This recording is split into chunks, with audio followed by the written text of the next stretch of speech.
आप देख रहे हैं बीटीवी प्राइम बुलेटिन। मैं हूं माधुरी कटरे ब्रह्म। सबसे पहले डालते हैं नजर अब तक की हेडलाइंस पर।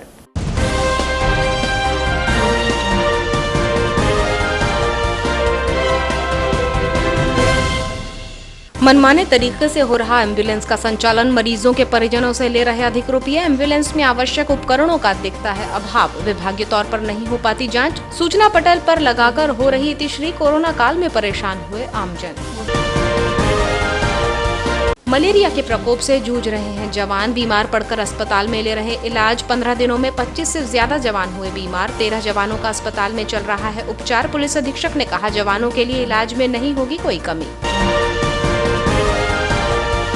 आरक्षण के निर्णय पर जताया हर्ष, भाजपा पिछड़ा वर्ग मोर्चा ने मनाई खुशी। भाजपा कार्यालय में मिठाई बांटकर मनाया जश्न, केंद्र सरकार के निर्णय को बताया स्वागत योग्य।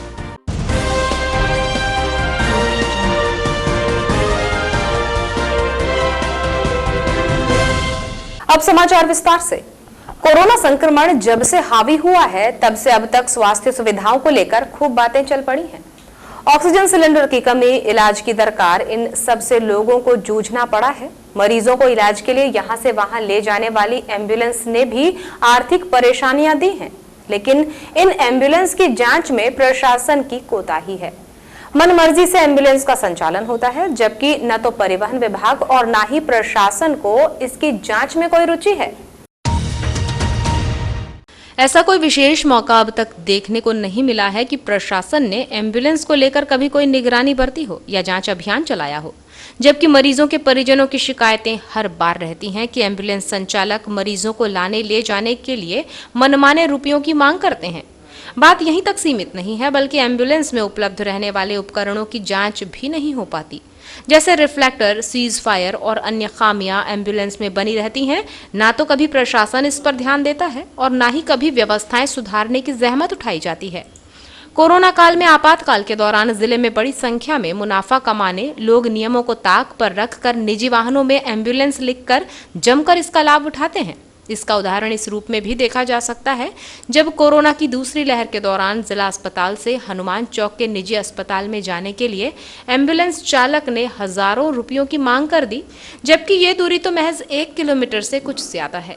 प्रशासन ने इस दौरान एम्बुलेंस चालक पर चालानी कार्यवाही की, लेकिन इसके बाद एम्बुलेंस जांच की दिशा में कोई कार्यवाही नहीं देखने को मिली। कोरोना की इस दूसरी लहर में जिला अस्पताल सहित सभी सामुदायिक स्वास्थ्य केंद्रों के सामने खड़ी रहने वाली निजी एम्बुलेंस ने मनमानी के चलते आपातकाल की स्थिति में जूझ रहे मरीज और उनके परिजनों को दिक्कतों में डाला है। बाहर से सिर्फ एम्बुलेंस लिखकर सड़कों पर इन्हें दौड़ाया जा रहा है, जबकि जांच की जाए तो पता चल जाएगा कि एम्बुलेंस के लिए आवश्यक उपकरण भी कई एम्बुलेंस में नहीं है। ऑक्सीजन और डायग्नोस्टिक इक्विपमेंट और फर्स्ट एड बॉक्स भी उपलब्ध नहीं होता। और तो और बिना लाइसेंस के कई चालक वाहन चलाते हैं। जिला अस्पताल से रेफर मरीज को जबलपुर या नागपुर ले जाना पड़ता है और इसमें राशि का कोई नियम नहीं है, जितनी मर्जी चाहे वसूल कर लिया जाता है। अस्पताल प्रबंधन केवल अस्पताल परिसर में बाहरी एम्बुलेंस संचालकों का अस्पताल में आना मना है और इनसे अनावश्यक राशि का लेन देन ना करें, ये सूचना जारी कर इतिश्री कर रहा है, जबकि नियमों के तहत इन निजी एम्बुलेंस की जांच के नाम पर शून्य ही हासिल है। आमतौर पर लोगों को नियमों की जानकारी नहीं होती, जबकि एम्बुलेंस संचालन के लिए भी नियम और कायदे हैं। आइए हम आपको बताते हैं कि क्या है एम्बुलेंस के मापदंड जिनकी पूर्ति जरूरी है, तभी एम्बुलेंस का संचालन किया जा सकता है। सबसे अहम बात यह है कि एम्बुलेंस के रूप में चलने वाली गाड़ियों में AIS 125 का अनुपालन अनिवार्य है। साथ ही मानक अनुसार शासन स्तर की निर्धारित सुविधाएं भी होनी चाहिए। परिवहन विभाग द्वारा एम्बुलेंस की समय समय पर जांच का भी प्रावधान है। जानकारी के अनुसार एम्बुलेंस के रूप में वाहन का उपयोग करने पर पंजीयन आसानी से होता है। इसके अलावा परिवहन विभाग की ओर से टैक्स में भी छूट दी जाती है। हर 3 महीने में टैक्स जमा करना पड़ता है। हमने देखा कि कोरोना काल की दूसरी लहर के साथ ही जिले में एम्बुलेंस की बाढ़ आ गई। यहाँ लोग निजी वाहनों में एम्बुलेंस लिखकर मरीजों के स्वजनों से मोटी रकम लेकर एक अस्पताल से दूसरे अस्पताल ले जाने लगे। मरीजों को ले जाने के लिए अधिक रुपये लिए जाने के प्रमाण भी मिले, लेकिन कार्यवाही कुछ नहीं हो पाई। विभागीय जानकारी के अनुसार एम्बुलेंस को A, B, C, D 4 श्रेणियों में बांटा गया है। ए और बी सिर्फ मरीजों के परिवहन के लिए है, जबकि सी श्रेणी की ambulance basic life support BLS वाली है, जिसमें पैरामेडिकल स्टाफ, उपकरण और दवाएं होती हैं। इसी तरह डी श्रेणी में advance life support ALS ambulance को रखा गया है। इनमें वेंटिलेटर, मॉनिटर जैसे जीवन रक्षक उपकरण भी होते हैं। प्रमुख तौर पर एम्बुलेंस के लिए जो व्यवस्थाएं जरूरी हैं उनमें ऑक्सीजन सिलेंडर, शुगर, BP और पल्स के उपकरण, emergency medical kit, cervical collar, कम से कम 3 स्ट्रेचर, 1 चालक और एवो बैग। इनकी पूर्ति के बाद ही एम्बुलेंस का मरीज सुरक्षा और सुविधा के लिहाज से सही है। लेकिन देखने में ये मिलता है कि एम्बुलेंस के मापदंड कहीं से कहीं तक पूरे किए नहीं जाते हैं और विभागीय जाँच की भी इसमें अनदेखी है। अब मरीजों को लाभ मिले या एम्बुलेंस से लाने ले जाने में बेतहाशा वसूली से जेबें कटे, हर साल इन बदहवाशुदा और मुसीबत के मारे लोगों का भगवान ही मालिक है। जंगलों में नक्सलियों से लोहा लेने वाले जवान बरसाती मौसम में मलेरिया का शिकार हो रहे हैं। बीते 15 दिनों में लगभग 25 जवान मलेरिया पीड़ित हुए हैं, जिन्हें जिला अस्पताल में भर्ती कराया गया है, जिनमें से अभी 13 जवानों का इलाज चल रहा है। इन जवानों को सुरक्षा में तैनात होने से बीमारियों का खतरा बढ़ा है। पुलिस अधीक्षक का कहना है कि जवानों के स्वास्थ्य का ध्यान रखा जा रहा है और उनके सुझावों के तहत उपचार मुहैया हो रहा है। वर्षा काल नक्सल प्रभावित और अति संवेदनशील जंगली इलाकों में तैनात सुरक्षा बलों के लिए मुश्किल भरा होता है। इन दिनों में बीमारियों का प्रकोप होता है और जवान लगातार बीमार पड़कर जिला अस्पताल में इलाज के लिए पहुंचते हैं। ऐसे ही इन दिनों मलेरिया से ग्रसित जवानों का जिला अस्पताल में इलाज चल रहा है। बीते 15 दिनों की बात की जाए तो 25 से ज्यादा जवानों को मलेरिया ने जकड़ा है। नक्सली उन्मूलन के लिए जिले के नक्सल प्रभावित लांजी, टेमनी, पितकोना, सालेटेकरी, डाबरी, सोनगुड्डा, पाथरी समेत अन्य स्थानों में तैनात जवान बारिश के कारण जंगल में पानी के कारण पनपे मच्छरों के काटने से मलेरिया से ग्रसित हो रहे हैं। मलेरिया के साथ ही अन्य मौसमी बीमारियों का खतरा भी कुछ कम नहीं है। वर्तमान में जिला अस्पताल में 13 जवान भर्ती हैं जिन्हें मलेरिया हुआ है, जिनमें श्रीपाल विश्वकर्मा 28 वर्ष जालदा, राजेश कौलिया ASI टेमनी, शैलेंद्र भदौरिया टेमनी, भीम पटेल टेमनी, धनंजय यादव पितकोना, अभिनव सिंह पितकोना, शैलेंद्र सिंह यादव पितकोना समेत अन्य जवान शामिल हैं। वहीं पिछले 15 दिनों में करीब 20 से 25 जवान मलेरिया से ग्रसित हो चुके हैं। पुलिस अधीक्षक अभिषेक तिवारी ने कहा कि दुर्गम क्षेत्र होने से सुरक्षा में तैनात जवान यहां जंतुओं और मौसमी बीमारियों की वजह से बीमार होते हैं, जो आम जनों की सुरक्षा और नक्सल मोर्चे पर तैनात हैं। ऐसे बीमार जवानों के उपचार के लिए बेहतर स्वास्थ्य सुविधाएं दी जाती हैं। प्राथमिक उपचार के साथ ही जिला अस्पताल या फिर मेडिकल कॉलेज तक उनके सुझावों पर भिजवाया जाता है। लगातार जो ये जो नक्सल विरोधी अभियान में जवान कार्यरत हैं, एक दुर्गम क्षेत्र है और इसमें जितने भी एडमिनिस्ट्रेटिव इश्यूज़ या लॉजिस्टिक इश्यूज़ हैं वो आते हैं।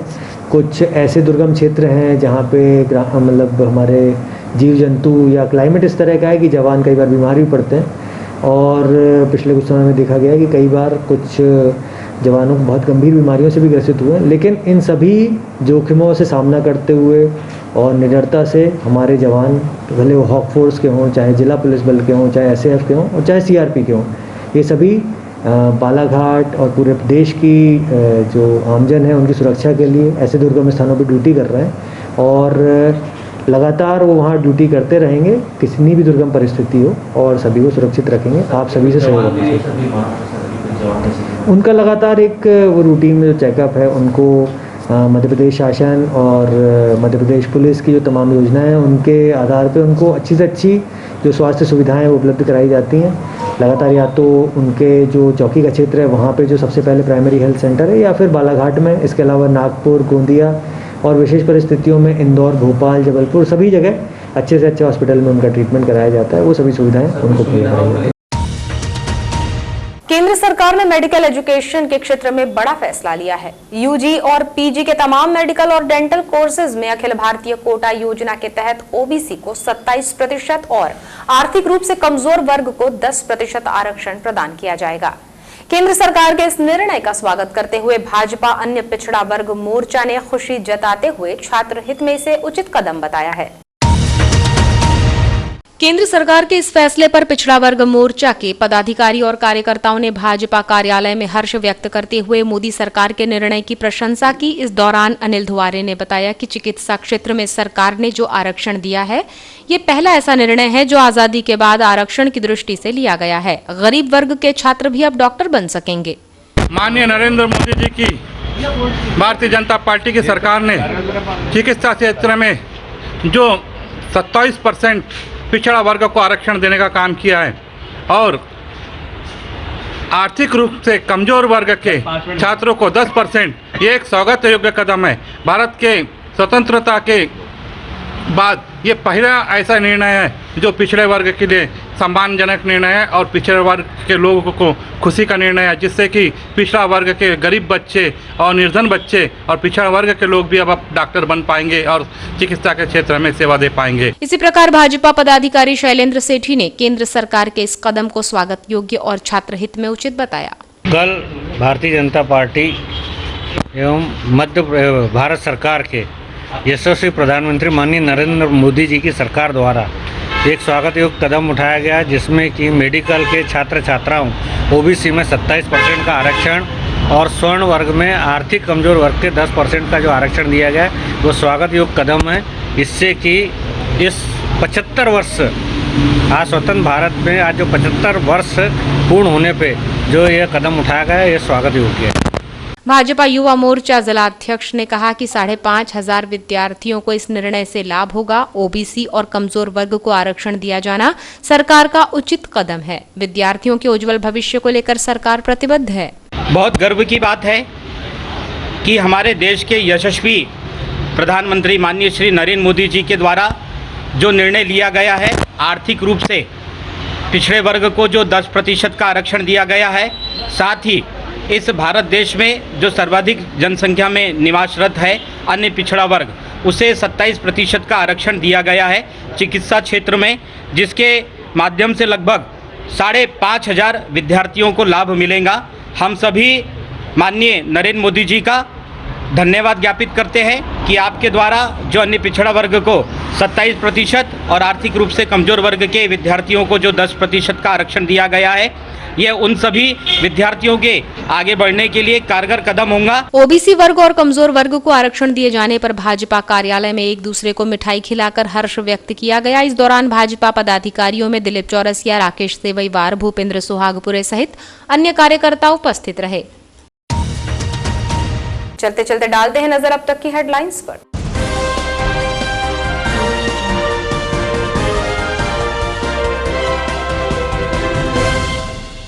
मनमाने तरीके से हो रहा एम्बुलेंस का संचालन, मरीजों के परिजनों से ले रहे अधिक रुपये, एम्बुलेंस में आवश्यक उपकरणों का दिखता है अभाव, विभागीय तौर पर नहीं हो पाती जांच, सूचना पटल पर लगाकर हो रही इतिश्री, कोरोना काल में परेशान हुए आमजन। मलेरिया के प्रकोप से जूझ रहे हैं जवान, बीमार पड़कर अस्पताल में ले रहे इलाज। 15 दिनों में 25 से ज्यादा जवान हुए बीमार, 13 जवानों का अस्पताल में चल रहा है उपचार। पुलिस अधीक्षक ने कहा, जवानों के लिए इलाज में नहीं होगी कोई कमी। आरक्षण के निर्णय पर जताया हर्ष, भाजपा पिछड़ा वर्ग मोर्चा ने मनाई खुशी। भाजपा कार्यालय में मिठाई बांटकर मनाया जश्न, केंद्र सरकार के निर्णय को बताया स्वागत योग्य।